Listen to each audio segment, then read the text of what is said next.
지난 시간까지의 내용을 요약하면 이렇습니다. 교회는 주는 그리스도시요 살아계신 하나님의 아들이십니다. 반드시 이 고백 위에 세워진다는 사실을 잊지 마셔야 됩니다. 그리고 주님께서 주인이신 주님의 몸, 곧 우리가 교회라는 사실을 알았습니다. 그리고 그렇게 세워진 교회에는 두 가지 권세가 주어졌습니다. 하나는 결코 반드시 음부의 권세가 이길 수 없는 막강한 승리의 진영이 바로 교회라는 것입니다. 그리고 교회를 바르게 세워가기 위해 한 법을 주셨는데 그 법이 바로 권징과 치리였다라는 사실입니다.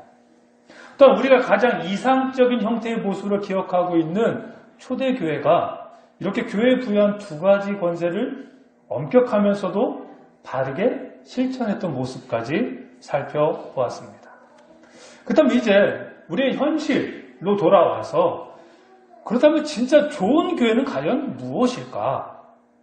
성도가 많이 모이는 교회, 막 여의도 순복음교회처럼 재적이 약 50만 명이래요. 이게 말이 되는 숫자인지 모르겠는데 그런 교회가 좋은 곳인지, 아니면은 막 재정이 풍부해가지고 막 100가정, 200가정 막 돕는 구제를 많이 하는 교회가 좋은 교회인지, 아니면 모든 물건을 통용하고 자신의 것을 자신의 것이라 여기지 않았던 초대교회의 모습이 과연 좋은 교회의 표본인 것인지.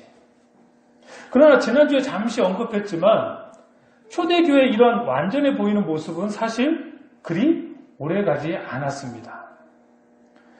교회에 대한 직접적인 핍박 때문이기도 하지만 아나니아와 삽비라의 경우처럼 교회 안에, 거룩해야 하는 교회 안에 거짓이 행해졌습니다.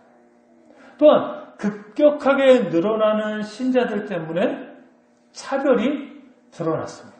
헬라파 유대인과 그 다음에 원래 그 적이 있었던 유대인들 간에 구제를 받느니 못 받느니 이런 문제들이 발생했죠. 또한 신약 성경에 기록된 사도행전 이후의 서신서들의 내용은 교회 안에 문제가 발생하고 그 문제를 해결하기 위해 띄운 그런 편지의 형식이 많기 때문에 초대교회 역시 많은 문제점들이 있었다, 안고 있었다라고 추측이 됩니다. 그러나 다행히도 하나님께서는 우리가 성경에서 좋은 교회의 샘플을 얻을 수 있도록 성경에 7교회의 장단점을 기록하여 두었습니다.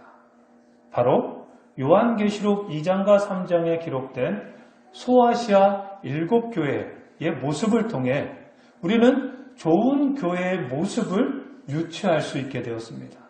이렇게 소아시아 7교회를 살펴봄으로써 우리는 교회가 무엇인지, 그리고 좋은 교회가 무엇인지 한 걸음 더 나아가게 될 겁니다. 오늘 우리가 함께 살펴볼 교회는 바로 에베소 교회입니다.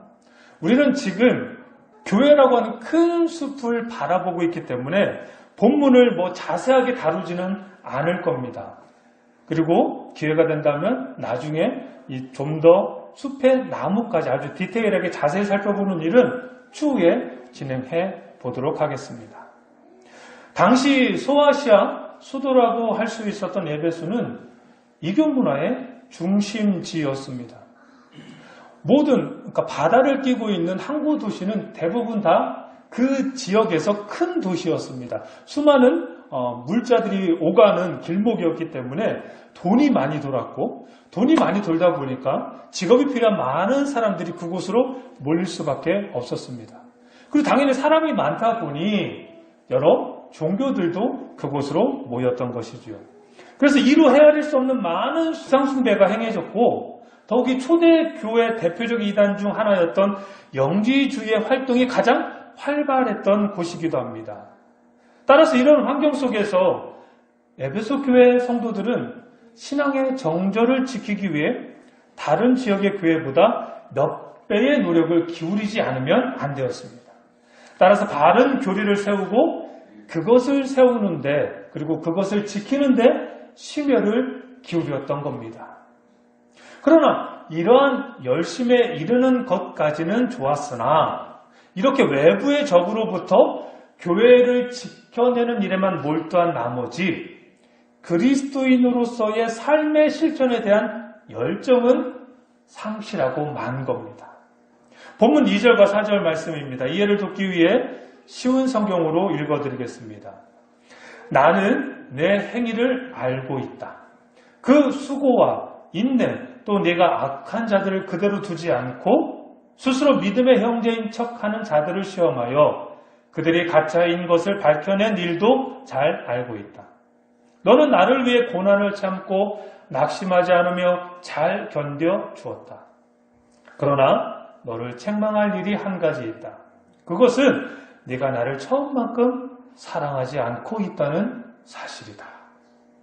요한계시록을 기록한 요한 입장에서는 사실 에베소 교회를 향한 주님의 꾸지람이 충격적이었을 겁니다. 왜냐하면 에베소 교회는 사도 요한이 목회하던, 즉 사역하였던 곳일 뿐만 아니라 요한이 그 에베소 교회에서 사역하는 동안 내내 강조했던 내용이 바로 사랑이었기 때문입니다.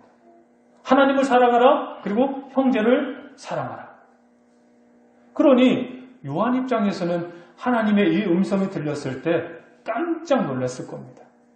이단을 경계하고 교회의 정통을 지켜내는 일은 매우 중요한 일입니다. 그러나 이단을 경계하고 교회의 정통을 지켜내는 일이 교회 전체의 사역이 되어버린다면, 즉 한 가지의 사역이 교회 전체의 사역이 되어버리면 반드시 잃어버리는 것이 발생한다는 겁니다. 에베소 교회의 경우는 처음 사랑을 잃어버린 겁니다. 한동안 신천지로 인해 한국교회가 혼란에 빠진 시절이 있었습니다. 물론 현재 진행형이기는 하지만 지금은 과거보다는 그래도 많이 신천지의 거짓이 드러나서 교회가 어느 정도 대응할 수 있을 정도는 된 것 같습니다. 어쨌든 신천지로 인해 한국교회가 혼란에 빠졌을 때 목회자들은 교회에서 열심인 성도들을 의심해야만 했습니다. 그리고 그 의심이 실제로 신천지 교인으로 발각된 사례도 있었지만 대부분은 확인이 되질 않았습니다. 그러나 한국교회가 신천지로 인해 교회 안에서 열심을 내어 봉사하는 성도들의 모습을 의심해야 하는 지경에까지 이른 것은 부인할 수 없는 사실입니다. 실제 어느 교회에서는 예배하는 성도들의 모습을 일일이 다 카메라로 그 영상을 찍어서 그 지역 신천지 탈퇴자에게 확인을 위해 보인 사례도 있습니다. 교회는 이단을 경계하고 교회의 정통을 지켜내야 합니다. 아무리 무수한 세월이 바뀌어도 교회의 본질은 변하지 않는 겁니다. 우리는 그것을 정통이라고 이야기를 합니다. 교회의 정통을 지켜내는 일은 교회가 해야 할 일들 중에 하나인 것이 맞습니다. 그러나 그만큼 절실한 또 하나가 있다면 그것은 바로 코이노니아, 즉 교제입니다. 친교인 것이죠. 이는 요한이 강조했던 내용이기도 합니다. 요한일서 1장 3절 말씀입니다. 쉬운 성경으로 우리 다 같이 한번 읽어보겠습니다.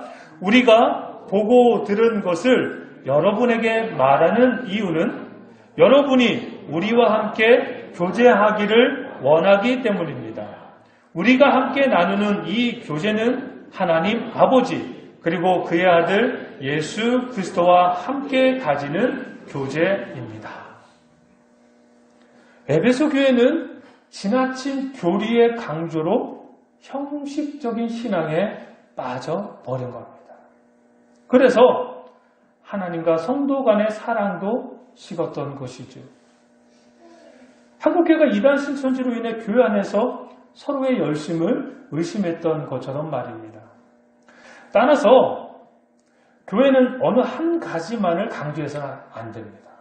교리가 중요하다고 해서 교리만 강조하거나 혹은 찬양이 중요하니까 찬양만 강조하거나 혹은 삶의 변화가 중요하니까 변화만 강조해서는 안 된다는 겁니다. 하나님께 예배하는 찬양과 예배 그리고 하나님의 말씀을 가르치고 훈련하는 교육 그리고 성도들이 서로 교제하는 친교 이웃에게 봉사하는 구제 그리고 복음을 전하는 선교 이 모든 것들이 조화롭게 어우러져야 한다는 겁니다. 그런데 이 일이 사실 쉬운 일은 아닙니다. 쉬운 일은 아니지만 우리 장양교회가 좋은 교회의 표본을 만들어갔으면 좋겠습니다. 찬양과 예배가 은혜롭고, 그리고 하나님의 말씀을 가르치는 훈련과 교육, 그리고 서로의 친교, 구제, 그리고 복음을 전하는 이 선교의 영역까지 이 모든 것들이 조화롭게 어우러진 교회. 그래서 모든 사람들이 장양교회는 참 좋은 교회구나 하는 평가를 받았으면 좋겠습니다. 에베소서 5장 27절 말씀입니다. 자기 앞에 영광스러운 교회로 세우사 티나 주름 잡힌 것이나 이런 것들이 없이 거룩하고 흠이 없게 하려 하시니라. 좋은 교회는 하나님의 거룩하신 뜻을 이룰 수 있도록 흠없는 모습으로 준비해야 합니다. 그 흠없는 모습이 바로 앞에서 언급해드린 이 5가지 교회의 사명을 조화롭게 어우러서 드러내는 일일 겁니다. 그래서 마지막에 하나님 앞에 섰을 때 장양교회가 너희는 참으로 영광스러운 교회다 이렇게 불리기를 주님의 이름으로 축원합니다. 기도하겠습니다.